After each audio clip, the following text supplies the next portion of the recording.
Hey guys, happy Monday.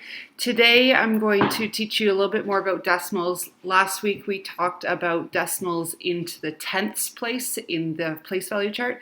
Today we're going to keep moving to the right of the decimal and we're going to work on the hundredths place, okay? So the first thing I'm going to do is I'm going to draw a place value chart and I'm going to show you where the hundredths place is inside it, okay? So if we had our ones right here,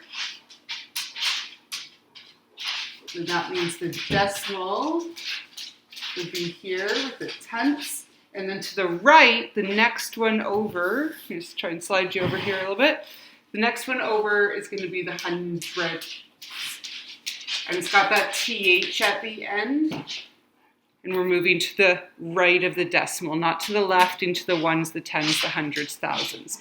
It's going to the opposite side of the decimal, okay? So we're gonna just work today on how to say a decimal into the hundredths place. Last week, if we had this, if we did this decimal here, we would say that, my lights are kind of ruining it here. We would say that as 0 and 4 tenths. How's that? 0 and 4 tenths because the 4 lands in the tenth spot. Now I'm going to add another digit over here and we're going to see how that changes how we say things. So I'm going to put like a 5 here. So for this, we would still start on the left. We would still say 0 and, but now we're going to read that number together. We're going to say 45 hundredths.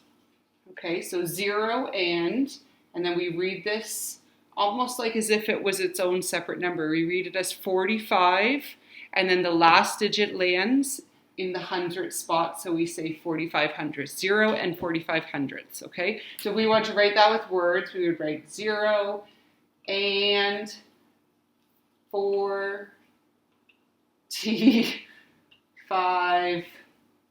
hundredths,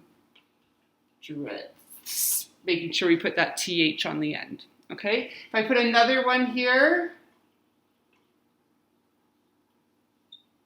we would say 0 and then we read this together as if it was its own number, 36 hundredths. 0 and 36 hundredths, okay? So today, all I'm going to ask you to do is to read those decimals, put them in the place value chart, and to read them and kind of write them in words for me. So we got to know how to say them properly before we can show them, okay? So do that for me today.